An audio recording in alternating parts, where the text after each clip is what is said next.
Hello students. In yesterday's class we have completed Civics chapter 5 Judiciary. In this chapter you learn about judiciary, court system in India, what are the different roles that judiciary play, what is the meaning of integrated judiciary, what is the meaning of independent judiciary, and at last you learn that does everyone have access to the court. Right, so on the basis of all this explanation, let us now discuss the textual question answers.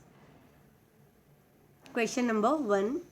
You write the one of the main function of the judiciary is upholding the law and enforcing fundamental rights.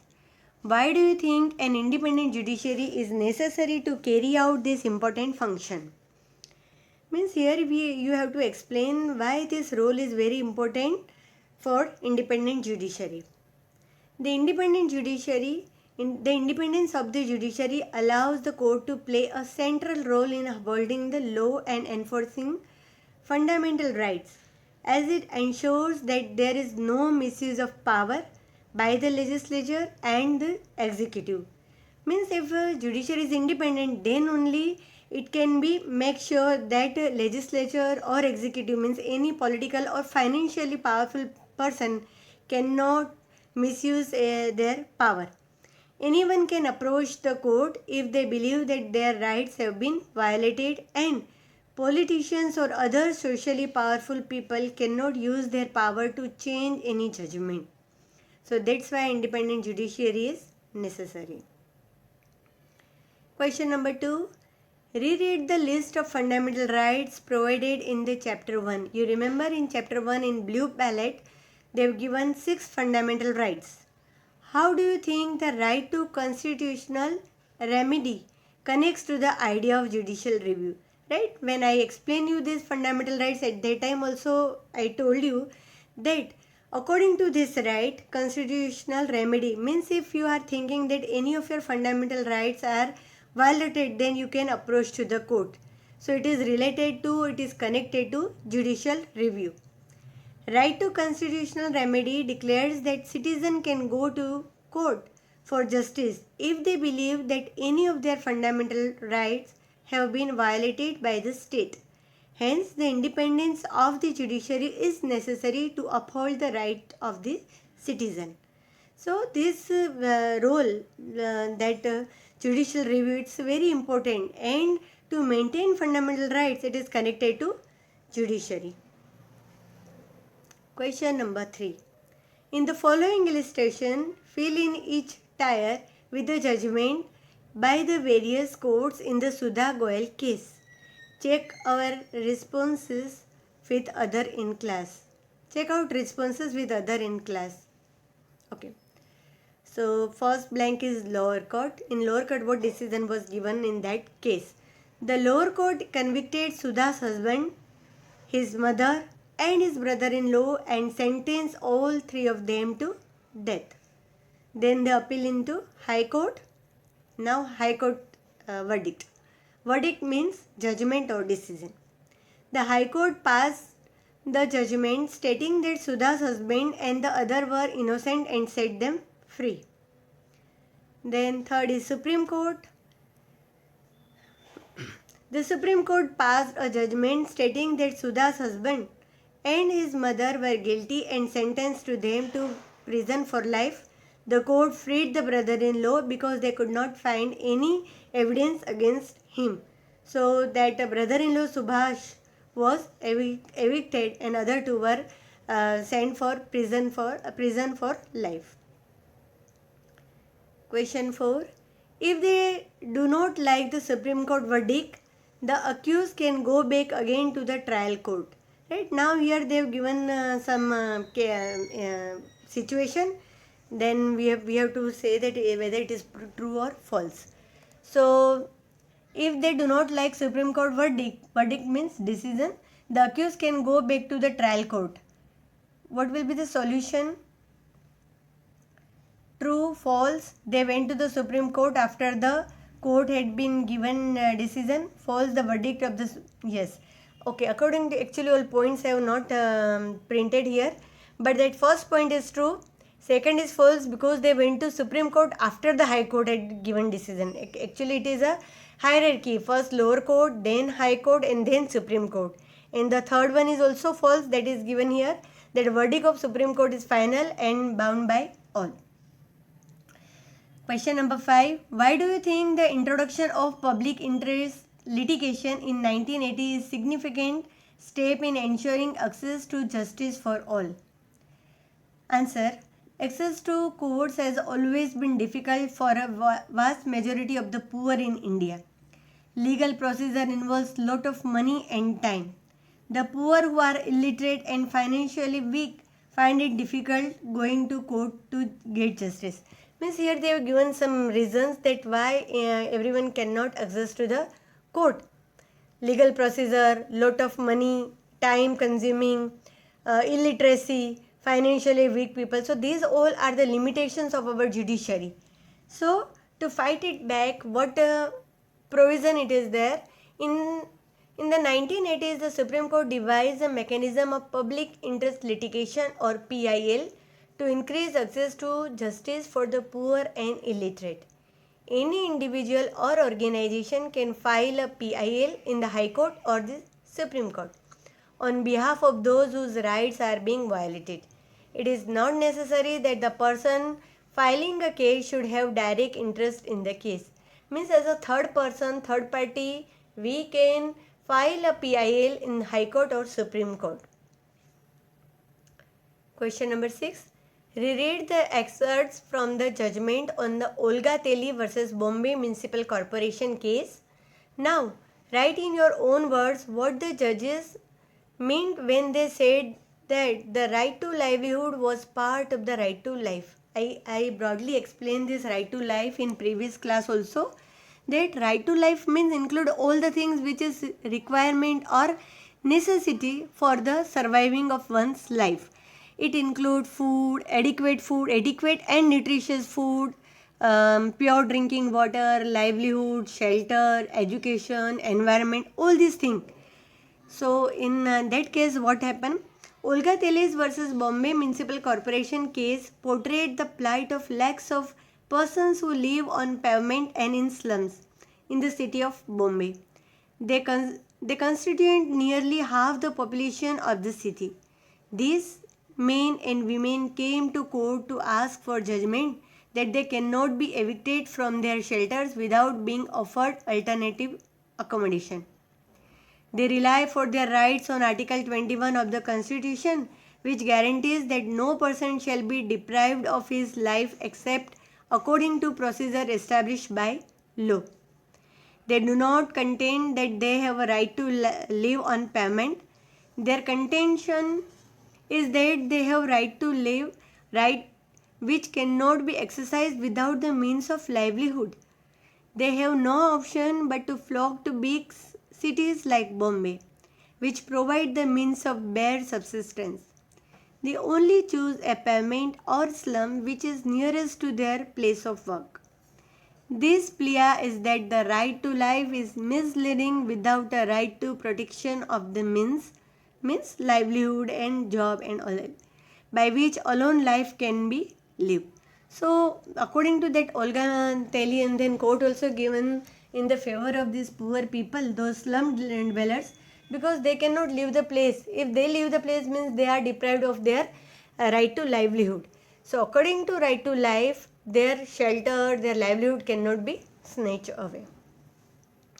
There are some extra question also, children, because this whole question they are not covered all these points. So let us just give, I have given page number also. So from that page number you can find the answer. Suppose question number 1, explain the role of judiciary. It is given on page number 55, very first page. 3 functions of judiciary is given that you have to write in short. Question number 2, what is an independent judiciary? Page number 56, you can find that answer on page number second para, that why independent judiciary is necessary and what is the meaning of it. What is the structure of courts in India?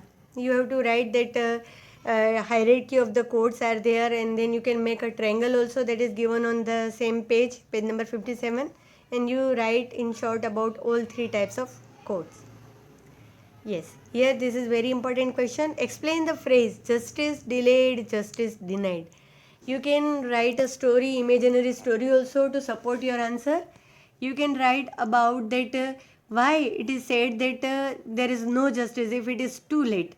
Because if just judgment has to be given, if it is in time and that victim will get benefit, then only it is worth. Otherwise, there is no use. So you have to explain this phrase in 2-3 line, and then you can give example. You can write any imaginary story also, or you can write any real case also. You can write about Ayodhya case, you can write about Bombay blast, even that Nirbhaya case also, but in short only. Question number 5. Does everyone have access to the court? Actually, in previous answer only I just point out the limitations of the Indian judiciary or court system.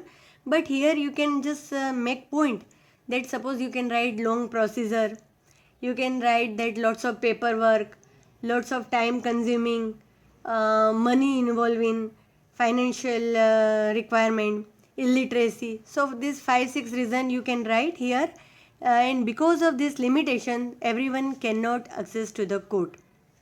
Explain PIL. Actually this answer is covered in this also already. Yes, here in question number 5. So you can write this. In 1980, Supreme Court devised this mechanism of public interest litigation, and according to that, a third person can file a case in High Court or Supreme Court. Okay, so these were the questions of this chapter. There are 6 extra question and 6 textual question answers, and some glossaries are also there below textual question answers. So please write all the things in your classwork and don't let it pending work. Complete all your work in time and submit. Okay students, have a fantastic weekend. Goodbye.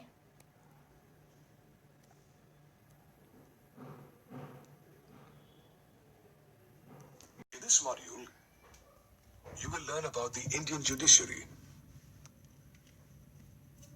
You might have seen this statue in movies or in a book. This is Justitia, the goddess of justice that personifies judicial systems across the globe. In India, the judiciary is an independent body that plays a critical role in the functioning of the country. It has the sole right to make or break decisions without the interference of the government, which includes the legislature and the executive. This separation of powers ensures impartial, equal justice to all citizens of India. It also prevents influential people like politicians and members of parliament to manipulate the judiciary. Apart from resolving all disputes between citizens and the government at various levels, the judiciary is also the final interpreter of the Constitution. It is also responsible for upholding and enforcing the fundamental rights for every citizen of the nation. If, at any given time, you feel your fundamental right, which includes freedom of speech or religion, to name a few, is violated, you can approach the court. The Indian judiciary is a 3-tiered system, with the Supreme Court at its helm, officiated by the Chief Justice, the High Court at the head of state, followed by the District and Sessions Court. The High Courts were established in the presidencies of Bombay, Calcutta, and Madras in 1862, well before the Supreme Court. The day India became a republic on 26th January 1950 was when the Supreme Court was first established. The courts are connected with each other through the appellate system that exists in India. This means that if a person feels they have not been given justice in a lower court, like the Sessions or District Court, they can approach the High Court to relook at the case. If justice is still not met, the case is taken to the Supreme Court, where the final judgment is made. Most of the cases fall into 2 broad categories of the legal system: criminal and civil law. Criminal law deals with cases of assault, theft, murder, dowry, and harassment, whereas civil law deals with land disputes, property deals, divorce, and rent agreements. Though the judicial structure in India seems well laid out and accessible to all, is it really easily accessible for all citizens in India? Not really. While it's easier for educated people like us, it's the poor that suffer the most. There's a lot of paperwork and money involved in court cases, making it close to impossible for a poor family to approach a court for justice. To add to this, a court hearing can spill over many years till a final judgment is made, making it impractical for a layman to approach a court. However, to combat this situation and increase the accessibility to justice, the Supreme Court introduced the Public Interest Litigation, or PIL, in the 1980s. This enabled a person who needed justice to file a PIL directly to the High Court or Supreme Court. The midday meal that children get in government schools is a result of a PIL filed. Despite some of the problems of the judicial system in India, as an independent body, it has played a key role in the functioning of the country and protecting the fundamental rights of the citizens. We have now reached the end of this module on the judiciary. In this module, we learned that the Indian judiciary is an independent body that plays a critical role in the functioning of the country. It is the final interpreter of the Constitution and responsible for upholding and enforcing the fundamental rights for every citizen of the nation. The Indian judiciary is a three-tiered system with the Supreme Court at its helm, the High Court at the head of state, followed by District and Sessions Court.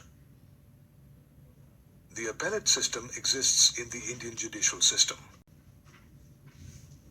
The legal system is broadly divided into two categories: civil and criminal law.